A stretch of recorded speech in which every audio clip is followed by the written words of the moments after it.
Chapter 2 Hogwarts. Oh, wow. It's absolutely enchanting, stepping through that archway, gazing in wonder at the beautiful little shop windows with their ornate wooden signs. The old-fashioned buildings are trimmed in slate and scarlet. You watch two children race by, their voices raised in exertion and excitement, lobbing balls which explode into puffs of smoke upon impact. A witch down the lane stands by a quaint wooden cart, selling quills and parchment, her shocking green robes managing to look quite ordinary given the setting. It's a thriving, busy, beautiful world, and you feel for the first time as though you're exactly where you belong. So, what do you need? Your dad is distracted, digging through his pockets, obviously far less impressed by the alley than you are. His nonchalance has a sobering effect. You keep yourself from acting too swept up in the locale, pretending to be just as indifferent as he is. Uh, you pull the folded parchment list from your back pocket, suddenly feeling very odd in your dark jeans and black cardigan, running a nervous hand down your leg and hoping no one stares. I need robes, I guess, first. Black robes as well as dress robes. Ah, your father says, smiling. I heard about the reason behind the dress robes. You have a very entertaining year ahead. Why? You frown. Dress robes don't sound terribly entertaining. The Triwizard Tournament will be held at Hogwarts this year. You raise your eyebrows, surprised. Everyone knows what a Triwizard Tournament is, but they hadn't been held in over a century. You spin on your dad, who is just finding his little black satchel of coins, and stare at him, trying to make sure he's not taking you for a ride. Are you serious? He runs a hand through his hair and laughs at your skeptical expression. Oh, yes, quite. Are those things dangerous, you ask? Like, kids die in them, right? Oh, with Dumbledore around, I'm sure it'll all be perfectly safe, your dad replies, his sighs wistful. Wish I could see it. Ah, to be young again. He winks at you, but you don't return it. He's been remarkably blase about this, you think. Your dad's grin falters. But run on, run on. I've got some shopping of my own to do. He tosses you a sack of galleons. That should be more than enough. I'm sure you can find your way. One thing you've always liked about your dad, he's far from overbearing. You're glad for the opportunity to be rid of him and start off down the cobblestone path. Your list in one hand, staring at the buildings on either side. You come first to a place called Madame Malkin's, a cute little robe shop across the street from a deliciously fragrant ice cream parlor. The owner turns out to be a squat, dimpled witch in her late 40s who is selling a bright scarlet robe to a tall blonde wizard when you come through the door.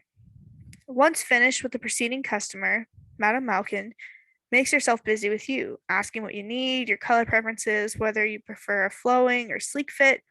Unsure, you tell her Salem's uniforms are quite different. Short green capes, not these billowing black numbers.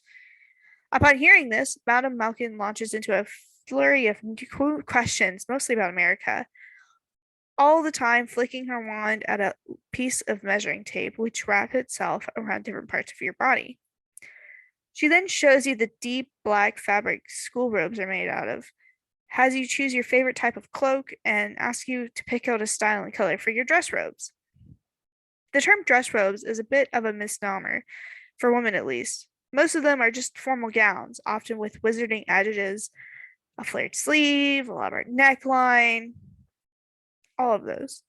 You find it awfully hard to choose just one that you like. In the end, however, you let your gothy sensibilities take over and choose a beautiful black dress with thin double straps, a structured bodice, and a full elegant skirt with a thigh-high slit. Madame Malkin coos over it for a solid minute before she swoops it away, gets you dressed once more in your street clothes, and ushers you out with a half hour and it'll be ready for pickup, dear. After that, shopping is relatively easy. Everything on your list is within 1 or 2 block distance, and you can omit buying items required for Salem, things you already have, the cauldron, the telescope, the brass scales. You do stop in Florin Flortesque for a honey ice cream and buy a few treats for poor Moody Lysander at the Owl Emporium because he's feeling terribly down after his horrible plane ride. Before you know it, you're heading back to the Leaky Cauldron with armfuls of supplies. You and your father apparate to his home shortly thereafter, burdened with purchases. You're starting to feel extremely jet lagged and irritable, despite the long nap you charmed yourself in on the plane. Your father notices the increase in tension. He's been remarkably blazed about your sometimes snide comments thus far, and ushers you into his wonderfully British home, a large cottage in a tiny wizarding township just outside of London. Therein, you promptly find your room, feed a very grumpy white barn owl his treats, and collapse on your bed, asleep before your head hits the pillow. Ah, miss, right on time. Allow me to be the first to welcome you to Hogwarts. With these words, you are ushered into the headmaster's office, gazing around a little stupidly at the vast and beautiful collection of fine magical instruments. On the walls hang moving portraits of older witches and wizards, possibly old headmasters or teachers. In the corner is a cabinet that emits a faint blue glow you generally associate with a pensive god. The man even has a beautiful red phoenix perched magnificently atop a black perch. With deliberate effort, you return your attention to the old man gazing at you with a smile, his blue eyes twinkling from behind half moon spectacles. He seems immediately to understand your expression at the sight of his beautiful office. Moreover, he seems to like it. You like him immediately. You can't see how anyone wouldn't. The long, immaculate beard, the draped blue robes, the charm of his crooked nose. He even gives off such a wise energy, and he looks as if he knows more than he's willing to let on. Good afternoon, headmaster, you reply with a genuine smile. This is already going much better than expected. Your first impression alone of Albus Dumbledore far outweighs any impression you ever had of Headmaster Werner at Salem. Dumbledore sweeps around the little table set up near a window facing a distant Quidditch pitch, waving his wand and conjuring a tray of crumpets and a delicate white teapot. Tea? He asked pleasantly. Biscuits? You accept a cup of tea. You feel it might be rude not to, and go back to hovering awkwardly, silently, and unsure. The night before, your father said that you were going to attend a meeting with Dumbledore before the start of the term, but otherwise gave you no information. You assume the headmaster wants to size you up, making sure he isn't taking on a delinquent. But he's very casual, at ease, sipping his tea for a moment before turning the glimmer of his eye back on. It makes you feel a little more relaxed. You sip on your tea too. So tell me, he begins, and you brace for a question about the expulsion. What he says, however, surprises you. Why, upon ascending from Salem, did you choose to come to Hogwarts? For a moment, you're not sure how to respond. Your mouth gapes open like an asinine fish until you realize what you're doing and close it with a snap. I didn't, sir, you explain honestly. Sure, he knows the real story. This is some kind of test or something. I was moved here after being expelled from Salem. It was a really stupid mistake. Expelled? Dumbledore raises his eyebrows, but smiling mild, not seeming a bit surprised. Perhaps. But it is not your expulsion that I'm interested in. If I am not mistaken, and I am rarely mistaken, it will not be what you are known for as you begin your life in these halls. He winks at you and sweeps around his desk, the movement in his robes causing a large golden instrument to begin to turn. I personally am a man who believes in new beginnings, Dumbledore says, waving a hand mildly towards the phoenix. You smile, and I feel if you are willing to begin again at the beginning, you should at least have the opportunity to do so with a clean slate, and Hogwarts will open its arms to you. I'm quite willing to begin again, sir, you reply. Wonderful. He claps his hands once, folding his extremely long fingers together, the fingers of a wizard with more than just tricks up his sleeve, and sinks into his chair. You'll be sorted in 2 nights' time before the commencement feast. I look forward to seeing you again. But for now, I know this meeting was in courteous belief. I must bid you adieu. A headmaster's work is never finished, far from it at this time of year. Though I can't imagine you'll have many complaints about leaving my company. You are free to wander the castle, or, if you wish, to return to Hogsmeade for a quick nip and a fire whiskey. He smiles and his eyes twinkle at your surely eager expression. Oh, yes, I remember the joys of 17 only too well, miss. 18, sir, you corrected. Ah, of course, 18. Go. Enjoy the weekend before the last of your education begins, he stands. Allow me to show you out. And suddenly you're moving towards the door. Still a little befuddled by the whole encounter, Dumbledore gently takes the half-full teacup from your hands, pausing when you get to the threshold where his private spiral staircase extends down towards the gargoyle statues. Enjoy the rest of your holiday, my dear. You too, sir. Thank you so much. The pleasure is all mine. Hogwarts has gained itself a worthy student. And he waves, and you step away. The door clicks softly shut behind you. That was completely bizarre. This place is so different from the sterile marble walls of Salem, where order and seriousness are the edicts of the day, and you are in complete bliss. Dumbledore is so cool. In essence, he's completely erasing your record, allowing you far more advantage than you ever thought you'd get. It's freeing. Wonderful. You are smiling as you step out from the gargoyle's post into the grand old castle halls. You love them already. The idea of living in a castle is too much to hope for. The older woman that escorted you here is gone, but you're not sorry for it. She was so stern looking, her hair tightly pulled back, those glasses, the pursed mouth, but she, too, was pleasant enough, and apparently unconcerned that you were wandering the castle alone. Your little exploration doesn't go long, however. Only 10 minutes after you leave Dumbledore, a strikingly ugly old fellow with a narrow chin and scraggly hair shovels around the corner, and you ask him the way out. You're a bit peckish, to use your father's word, and a fire whiskey really does sound good. The man tells you gruffly to follow him. He limps. It makes you feel at ease, as though you should help him, but the thought of touching him makes your skin crawl. So you follow silently, gazing at the majesty of the architecture, noting with shivers of delight the amount of old magic echoing in the halls. The place is, and in and of itself, entirely enchanted. It is most wonderful place you've ever been. You've just gotten around to scarcely believing your luck when you're led into the castle's enormous entrance hall, and you take a moment once again to pause at its grand beauty. You pass through here on your way up to the headmaster, but you were so distracted by that older woman. McGonagall? You really didn't take time to appreciate it. So, you say awkwardly as you and the man start down the grand staircase. Are you a teacher here? He snorts and shakes his head. Caretaker, he grunts, not even glancing over his shoulder at you.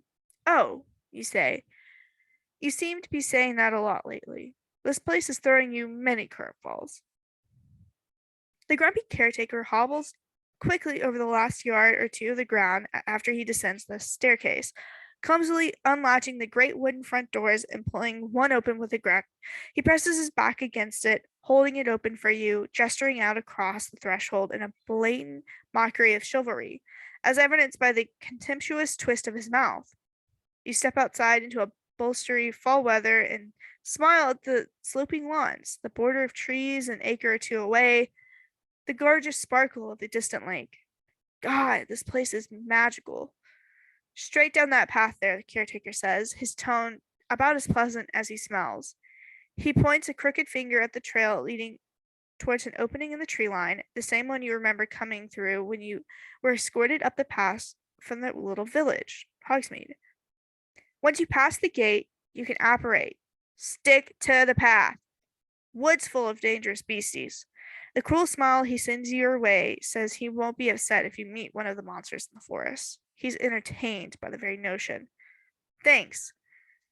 You smile at him just to make him uncomfortable. Take care.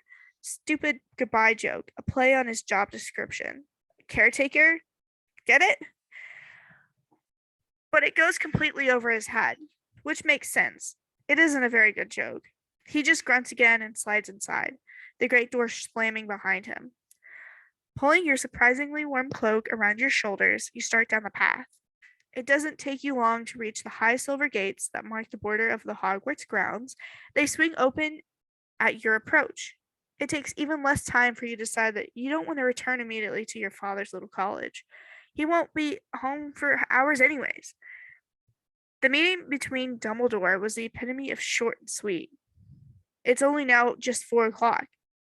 So you keep to the path, walking briskly to stave off the cold, and find yourself 15 minutes later on the main street of the quaint little Hogsmeade. You spend a few hours in the shops there, still not used to the charm of blatantly magical establishments, which don't have to hide or mute their enchantments. They're wonderful, especially Deverish and Bangs with its interesting, if needless, assorted magical instruments, and Honeydukes, this fantastic sweet shop where you pick up an irresponsible amount of choco balls. Before eating yourself into a sugar coma, however, you decide that you need something real to eat and a tall glass of red currant rum. You still haven't gotten over the distinct pleasure of being of age and buying stiff drinks in wizarding bars.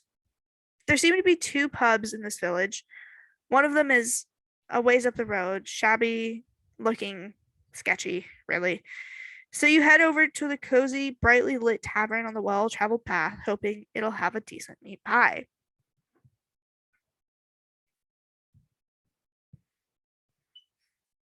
Hogwarts never changes.